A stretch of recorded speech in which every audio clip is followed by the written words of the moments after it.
Bismillahirrahmanirrahim. Assalamualaikum warahmatullahi wabarakatuh. Alhamdulillahirrahmanirrahim. Wassalatu wassalamu ala asrofil anbiya'i wal mursalin wa ala alihi wasallam. Pertama-tama kita panjatkan puji syukur kehadirat Allah Subhanahu wa taala, di mana di pagi hari ini kita semua masih diberikan nikmat kesehatan, kesempatan waktu sehingga kita dapat berkumpul di ruangan meeting ini, ruangan akuntansi. Kemudian tidak lupa pula kita mohonkan sholawat kepada junjungan Nabi besar Muhammad sallallahu alaihi wasallam dengan mengucapkan Allahumma sholli ala sayyidina Muhammad wa ala ali sayyidina Muhammad.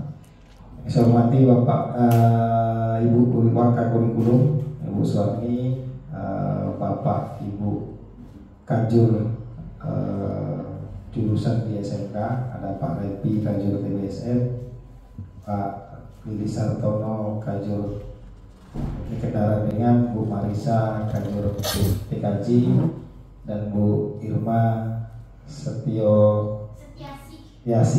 Kajur akuntansi, lengkap kajurnya. Kemudian di sini saya sedikit ada ingin menyampaikan sosialisasi lah, pengimbasan itu dari kegiatan guru penggerak, yaitu budaya positif. Konsep hukuman konsep diri yang buruk, kalau konsekuensi konsep diri yang baik.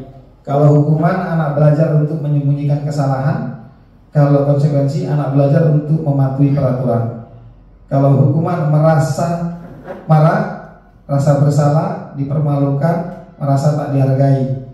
Kalau konsekuensi kehilangan hak, dibuat tidak nyaman, diasingkan untuk sementara. Jadi perbedaan konsekuensi dengan hukuman itu, kalau bagi saya konsekuensi dengan hukuman itu berbeda jauh. Kita sudah buat keyakinan siswa suruh membandingkan enak ikut keyakinan atau enak ikut peraturan. Saya yakin siswa pasti ikut enak keyakinan. Kalau peraturan itu tidak bisa dirubah semena-mena, berarti peraturan kalau dirubah harus rapat secara global. Kalau keyakinan kelas sudah dibuat, jadi Bapak Ibu semua dewan guru yang ada di sini, setiap masuk ke kelas belajar, sebelum belajar kita buat keyakinan bersama. Jadi kalau misalnya keyakinannya bisa membuat nyaman siswa belajar, guru ngajar, akan menciptakan suasana yang lebih nyaman dalam pembelajaran. Saya kemarin buat video sama Ishak, ketua OSIS kita. Saya tanya, kenapa kamu terlambat? Jawaban dia, kesiangan Pak. Kenapa kesiangan? Tadi malam bergadang Pak, main game. Kemudian bangunnya kesiangan Pak. Terus kalau menurut kamu, bagaimana, apa yang harus kamu kerjakan agar itu tidak terjadi lagi? Itu hal yang biasa, manusiawi. Saya juga pernah melakukan hal yang sama. Saya bilang seperti itu, bangun kesiangan karena malamnya bergadang. Tetapi kita sebagai manusia harus punya nilai untuk memperbaiki diri. Apa yang harus kamu lakukan? Buat alarm Pak. Alarmnya kalau bisa 2. Kalau anak murid ini siswa, kalau bisa alarmnya 2. Handphone 1, emaknya 1. Yang paling ampuh tuh emaknya. Zaman saya dulu, emak saya tuh kalau udah ngomel pagi bangunin sekolah saya, kalau mulutnya nggak buatan Allah mungkin udah copot.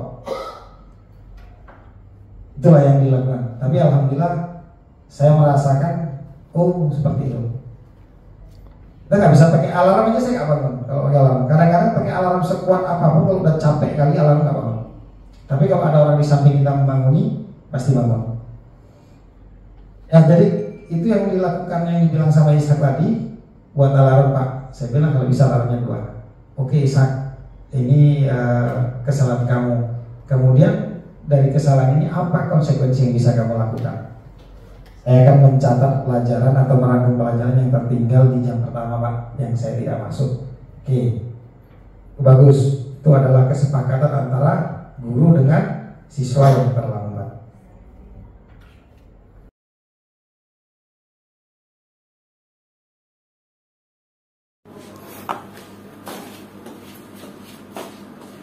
Selamat pagi Sak. Pagi Pak. Jadi hari ini kenapa kok bisa terlambat? Karena bangun kesiangan Pak. Tadi malam begadang, nggak tidur cepat. biasa, semua manusia itu pasti pernah melakukan kesalahan. Saya juga dulu waktu sekolah pernah kesiangan juga kan gitu. Tetapi kalau zaman sekarang kan sudah banyak yang membuat bisa kita bangun pagi. Kira-kira Ishak nih untuk biar cepat bangun pagi tidak terlambat apa kira-kira? Pertama paling tidur lebih cepat lagi dan pagi dan menghidupkan alarm. Alarm ya.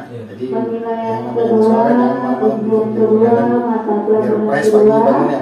Jadi alarm dihidupkan, bangun pagi, sholat subuh. Setelah sholat subuh jangan tidur lagi, kalau bisa baca buku, belajar sehingga sekolahnya fresh. Kemudian andai kata nih, namanya manusia kan penuh kelalaian. Andai kata kamu bisa terlambat lagi, kira-kira konsekuensinya apa? Untuk ini aja Pak, mencatat rangkuman. Mencatat rangkuman jam pelajaran pertama yang tertinggal ya? Pertama yang tertinggal. Oke, siap. Berarti nanti kalau Ishak terlambat, Ishak merangkum yang pertama yang tertinggal itu ya? Iya Pak. Oke, kalau begitu berarti kesepakatan kita, Ishak kalau terlambat lagi merangkum pelajaran pertama yang tertinggal. Iya Pak. Oke, semoga Ishak kedepannya tidak terlambat lagi. Iya Pak. Oke, makasih ya. Oke, masuk ke kelas. Ishak gimana Ishak kejelasan setelah Bapak restitusi tadi? Menurut saya lebih bagus di restitusi Pak, karena saya sebagai siswa dengan adanya restitusi ini bisa menjadi Diri sendiri yang lebih baik ke depannya. Oke, berarti bisa dengan kegiatan restitusi ini Ishak merasa bisa merubah kedepannya lebih baik lagi untuk tidak melakukan kesalahan yang sama. Iya. Karena sudah ada kesepakatannya. Iya Pak. Kalau hukuman berarti tidak bisa merubah itu semua ya. Iya. Takutnya menjengkelkan bagi siswa kalau hukuman. Oke, mungkin berarti restitusi lebih baik daripada iya, hukuman. Oke. Berarti kedepannya di sekolah kita akan kita buat kegiatan restitusi apabila ada siswa yang melakukan kesalahan. Iya, dan membuat kesepakatan apa yang akan dikerjakan oleh siswa untuk merubah hidupnya yang lebih baik ke depannya. Iya. Oke, makasih ya Sak. Iya, Pak. Ya.